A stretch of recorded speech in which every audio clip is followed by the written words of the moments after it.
Hey guys, welcome back to my channel. So today I'm going to be doing a video all about products I regret buying. Now, I've never done one of these videos before. I did have quite a lot of products to share with you, but friends and family have taken bits and pieces out over a certain period of time, so I'm kind of left with just a handful of products which I want to kind of go through with you today. I was in two minds about whether I wanted to do this video or not, because as much as I find these videos extremely fascinating, they are also probably quite negative, and I don't like to have a lot of negativity on my channel. I try to avoid that at all costs anyway, because I'm all about positive vibes and trying to be positive. But I really wanted to share with you products that didn't work for me, that I didn't like, or products that I just wish I didn't buy because of the price range, and I found something more affordable that is very similar to it. So I'm just gonna get started, and yeah, I hope you enjoy it. So the first product I'm going to be talking about is this blending sponge, and it's by a brand called Nikak. I hope I'm pronouncing that correctly. So I've tried a variety of blending sponges, and I have to say this is probably one of the worst that I've tried. Not only does it absorb all of the product, which you can see, and this is being cleaned by the way, it's really hard to try and get into the right places, and also I find that on the box it advises you to hit hard on your face.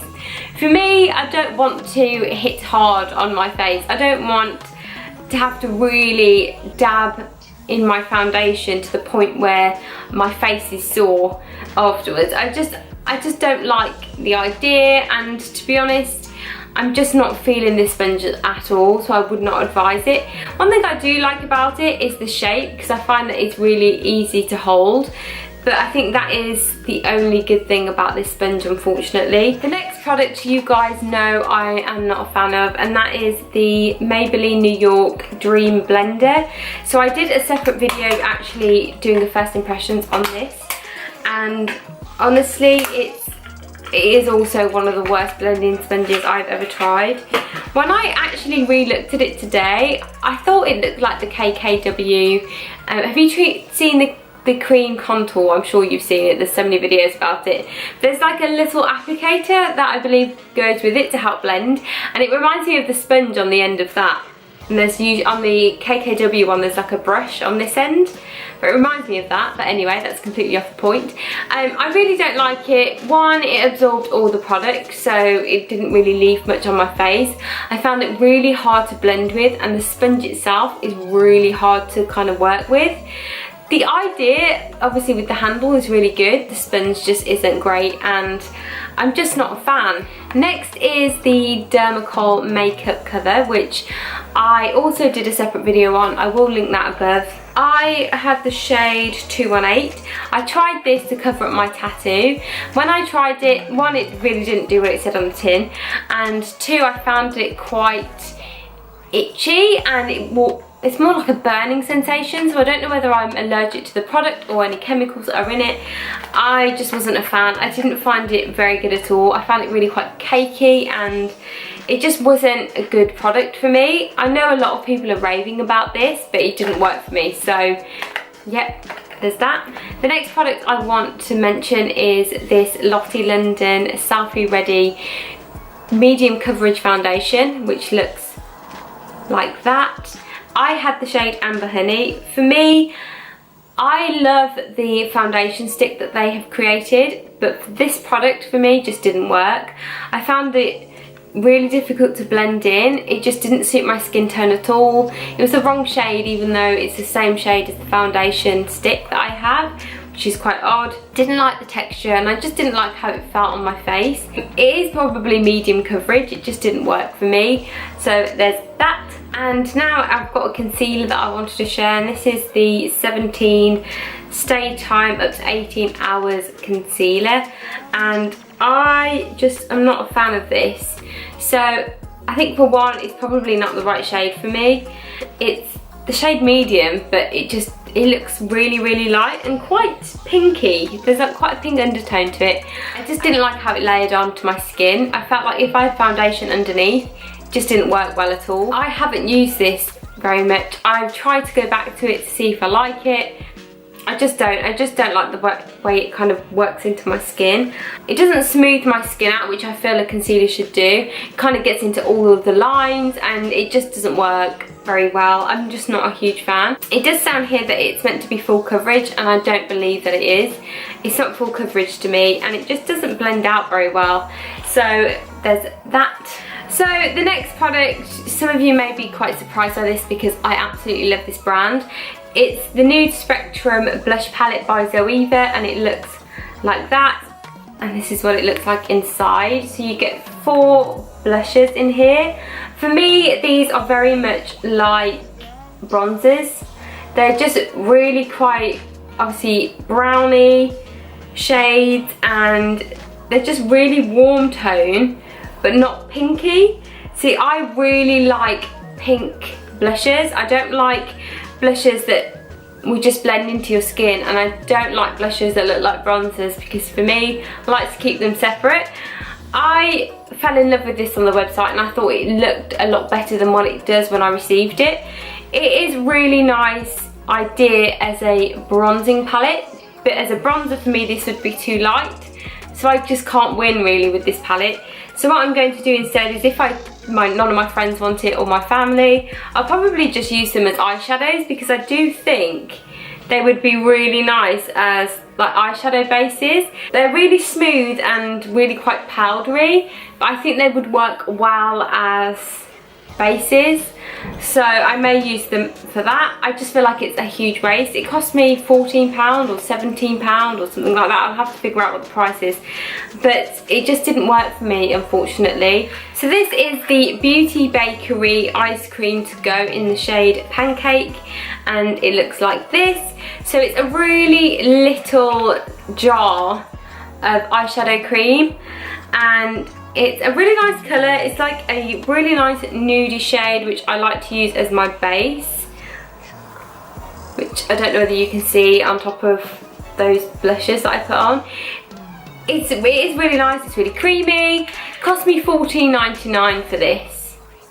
And then I went and purchased the MAC Painterly Paint Pot and realised it's the exact same product. So that's MAC Painterly Paint Pot, that is Beauty Bakery. They're exactly the same finish, feel, texture, you name it, and you just get a lot more with MAC, and it's only £2 extra.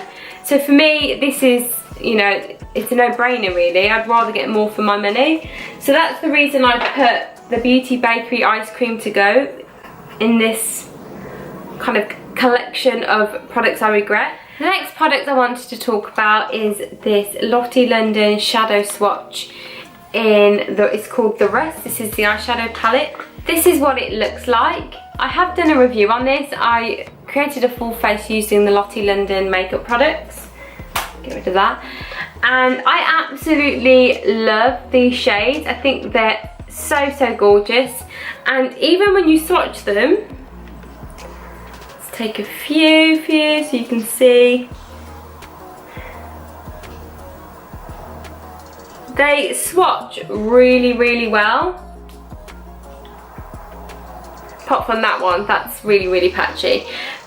For me, as much as they look gorgeous and finger swatching gives you good payoff, when you apply them to your lid using a blush, they just don't give the same payoff, which is why I think it's so important to test the makeup on your eyes as well as swatching them on your hand, because I guess the way that you swatch your fingers isn't the same as using a brush. So I just didn't enjoy using this palette. I just found it really disappointing. The shimmers are much more pigmented than the mattes, but the mattes just didn't really do anything for me. They either come on really patchy, they didn't blend very well.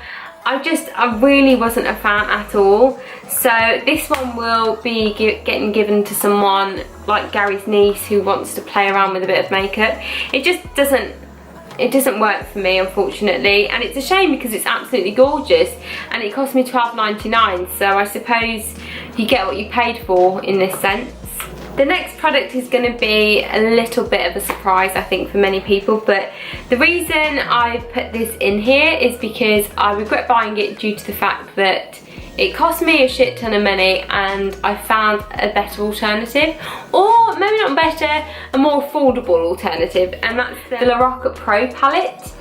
And I really love this palette. I think it's gorgeous. I think there's a really good mix of matte shades and shimmer shades, and they blend really well and they're extremely pigmented. However, I purchased the Nude Spectrum palette by Zoeva, and I think I purchased it about 5 months ago, and I was really drawn to the shades, and now I know why. It's because they're extremely similar to the Lorac Pro palette. I find that there are so many similar shades in this palette to this palette. I just think that for the money, I could have got exactly the products that I use in the Lorac Pro palette for about £20 cheaper with the Zoeva palette. So I'm going to do some swatches for you just to show you what I mean, the comparisons. Okay, so there's 16 shades in the Lorac Pro palette and there are 15 shades in the Zoeva palette. Now the only shade that's not in the Zoeva palette is the slate shade, which is right in that corner there. There isn't a shade like that in this palette. So I'm going to kind of go through the other shades. Well, I probably won't go through all of them, but I'll just give you an idea of what I mean. So I'm going to take the shade, the gold shade right there.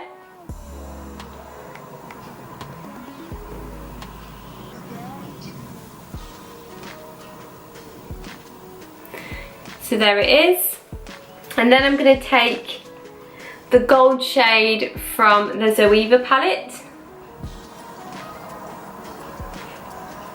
As you can see, they're really quite similar. The Zoeva palette I find a lot silkier. I find that it's slightly more pigmented than the Lorac Pro, which it may be because my palette's quite old, to be honest, but they are extremely similar. Let's take the shade Garnet, which is like this, I'd say, like a reddy bronzy colour. So right there. And then I'm just going to take this shade right here.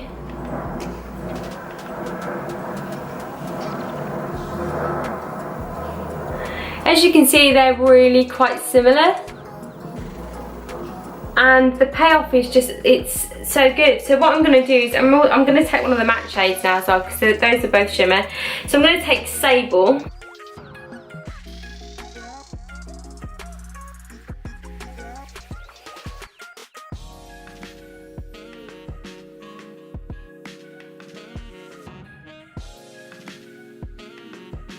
And then I'm going to take the brownie shade in this palette.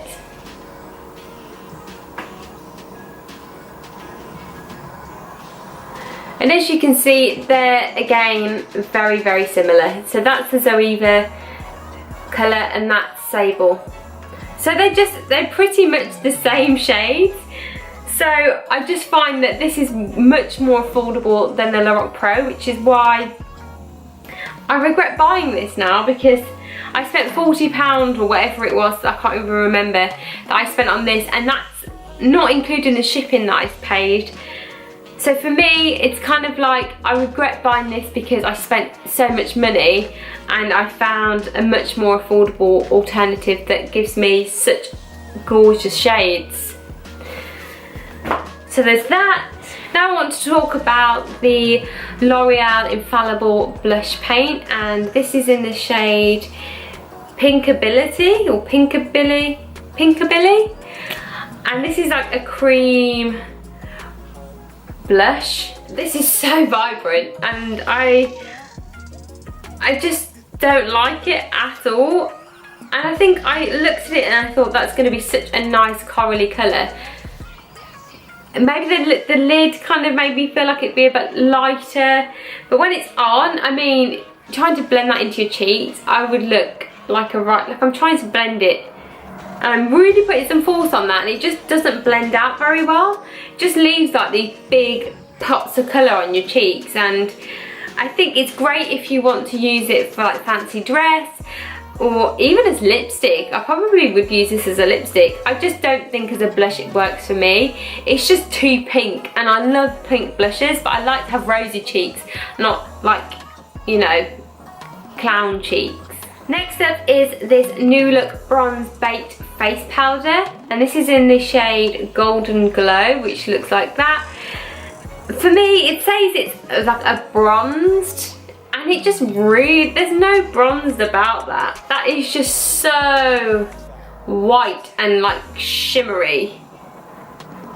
And there's like hints of gold in there, which is quite sweet, and I think as a highlighter that would be amazing. But it's not a face powder, like you can't bake with that. That is just ridiculous. I think it's really powdery, and I think it would be really nice, you know, as like a, you know, to highlight, because I think that it's quite sweet to highlight, but you're not really getting what you've paid for, unfortunately. This only cost me $3.99, so I'm not too disappointed with the price. I just think that it needs to be renamed, because that is just not a baked powder. Another product you guys are going to be like, what? Why is that even in there? It's this NARS Assist blush palette, and it's called Unfiltered. It looks like this. It's so pretty. I really do love this blush palette. It cost me an arm and a leg. So there's a few reasons why this is in the products I regret buying. And it's one, because I don't use it very often. I just don't reach for it. And although they're really beautiful shades, realistically I'm only going to use 3 out of the 6. 2, the price was ridiculous, and I don't really know what I was thinking when I purchased it. It cost me £40 for this. £40 for a blusher. It's just crazy, and there's really not that much in the pan, because the packaging's massive but the pan is just tiny, and I thought it was a lot bigger than this. And 3, they smell like factory, and I purchased this actually off the NARS website, so it's not a fake or anything. It shouldn't have a bad smell, but it does. It smells like it's been manufactured and just not left to kind of air. It still has that smell, and it's had that smell since I bought it, and I just can't bring myself to apply it onto my face because I hate the smell of it. I just don't like it. And there's like other blushes that I prefer, like I much prefer other blushes. I just don't reach for this, and I really do regret paying £40. That's £40 I could have spent on an eyeshadow palette that I loved, or, you know, a piece of clothing that I really wanted. I don't know. So yeah, unfortunately that has just been kind of a big letdown. And the next thing is this Ultimate Lips 28 colour lipstick palette, and this is by BH Cosmetics. Now this is stunning, like I'm not gonna lie, the shades in here are just incredible. I mean, look at those. But the reason that I regret buying it is because it's so impractical. Like, I'm not a makeup artist, I don't go out doing people's makeup. So for me, I mean, I'm not really going to take this on a night out. I mean, it won't fit in my clutch bags or anything like that, for one. And I would prefer just to buy all the colours that I really love in a proper lipstick. So I don't really know what I was thinking when I purchased it. I think I was just looking at the price. So this cost me, I think it was about £12. And I just fell in love with all the nude shades, and I really wanted to kind of play around with some colours. And I do really love some of these lipsticks. I mean, they're just really nice. Like the red, oh, beautiful. But it is just really impractical, and I'll put it on a night out, but I'd never be able to reapply because I'm never going to take this out with me. So I regret buying it because it's just not a functional palette. And finally, the last product I regret buying is this 3INA, I think it's called. I don't quite know what the brand name is. And this is their volume mascara, and I really hate the packaging, and I said that when I did a mascara collection video. I hate the packaging.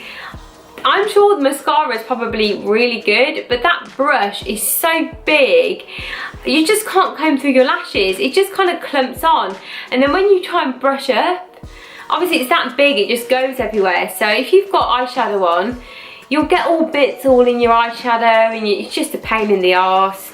I just absolutely hate it. I hate the application so much. It just irritates the life out of me. I feel like when they create their next mascara, they may have already done this, I haven't even checked, they should just thin out the bristles of their applicator. I just don't know anyone that likes a thick bristled mascara applicator. Does anyone? I'd actually really like to know that. If you love, you know, applicators that are really thick, like this one, let me know. I'd actually really like to know your thoughts. I really like more defined thin applicators that can comb through my lashes, because I have quite long lashes. I just feel like these clump them together and it just goes everywhere. It's just messy. So yeah, guys, that is all the products I regret buying. I hope you enjoyed this video, and don't forget to subscribe if you haven't already, and I'll see you next time. Bye guys.